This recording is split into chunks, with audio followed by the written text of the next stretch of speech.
pictures. Our guide also noted that the rainbow ended in Mendugjore.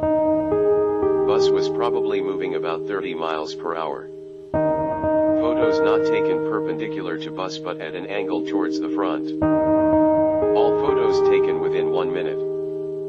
We do not believe the flash was on, but even if it were, the reflections are very different in the photos.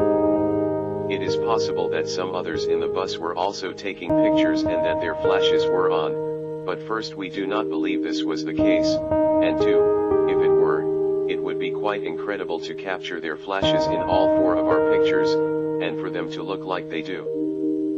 There was also some lightning in the sky at that time, but very high horizontal flashes above clouds, softly backlighting the upper sky, but not reaching down.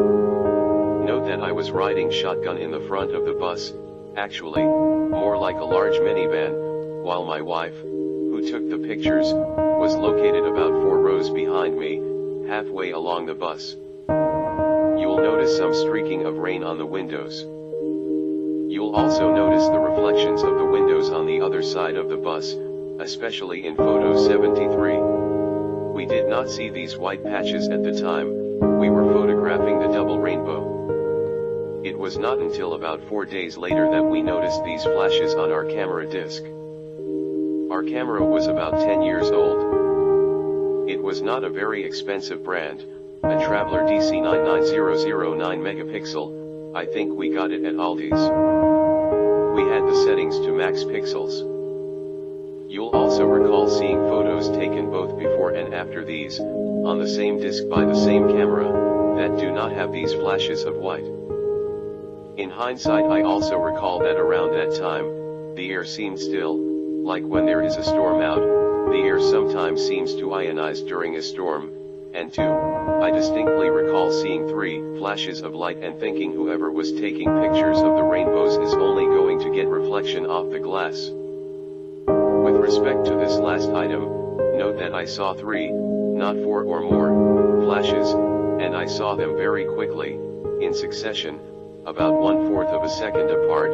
Our camera could not have readied itself that quickly for successive shots, and while our camera does have the red eye pre-flash feature, it is not the same frequency as I experienced.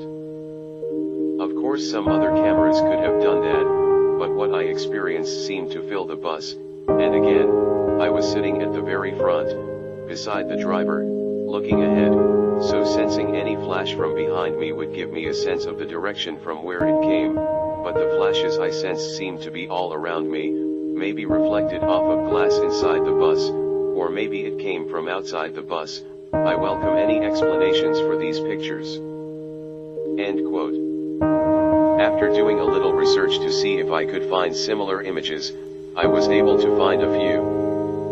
Here is a video by YouTuber Top 5 Trending. See link below. 1 North Suburban Catholic Church is talking about a very thought-provoking picture, shot with nothing more than an iPhone. One woman snapped a photo in the chapel of Our Lady of Perpetual Help in Glenview, Illinois, and says she got so much more. Maureen Kent has been attending Eucharistic adoration at the church for more than 2 years. At that time she wanted a picture of the Eucharist or host in the monstrance and the ornate gold stand. However, when she looked at the photo on her phone, another image was taken.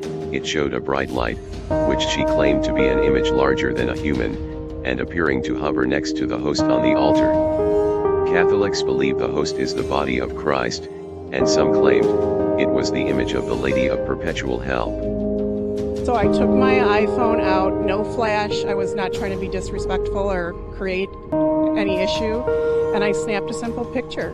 And well, what was produced in the picture, there is a white light and a white image. As you saw from that video report, the image is eerily similar to what my friends captured. This makes me think the phenomenon is intelligent and intentionally using our technology to change our faith in the long run. It's not limited to certain locations. The light may be acting like a portal. The The phenomenon seems to have the ability to concentrate a flash and time it just right for it to get on camera without the person noticing. It seems to be an external effect and not something messing around inside the camera or simply a digital mishap. Now I know many of you may not believe in the supernatural, let alone the apparitions of Mary. But photo and video evidence is a form of evidence that we cannot ignore. But if you've been following my channel, I argue that yes, UFOs or UAPs are very real. There are rare phenomenons out there interacting with us psychologically through the use of the internet as a way of testing us between ourselves. There is this natural distrust we have on the internet. To say it's fake, this mentality might make the supernatural world more willing to appear on the internet without taking away our free will and causing fear. There may be many other images people have captured in Mendugjore. Here is one possible image I found on Pinterest.com by Zion Benyalva, and shared on the radicalchristianity.yuku.com. The article with the image was written by Michael Brown March 10, 2008. See link below. The image apparently shows of the visionaries having a sighting of Mary, but no one else can see the apparition.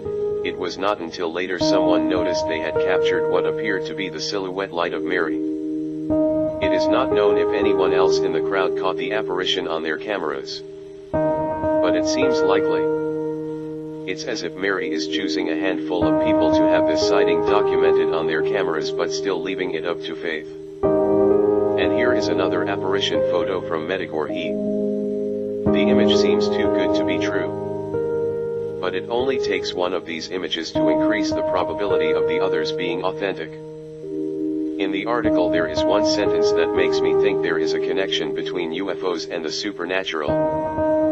It states, quote, "Our entire group watched through binoculars another night just before leaving as a star seemed to split into several smaller, colored stars, blue, white, and red, squiggle down, dance around the sky, then reunite into one." End quote. This directly related to what I've documented with the UFO orbs of light phenomenon. This is an ability UFOs have. They are not spaceships or probes, period. There is enough video, photo and testimonial evidence pointing to something more supernatural in nature. These are two images taken from Mendugjore of what appears to look like UFO or UAPs.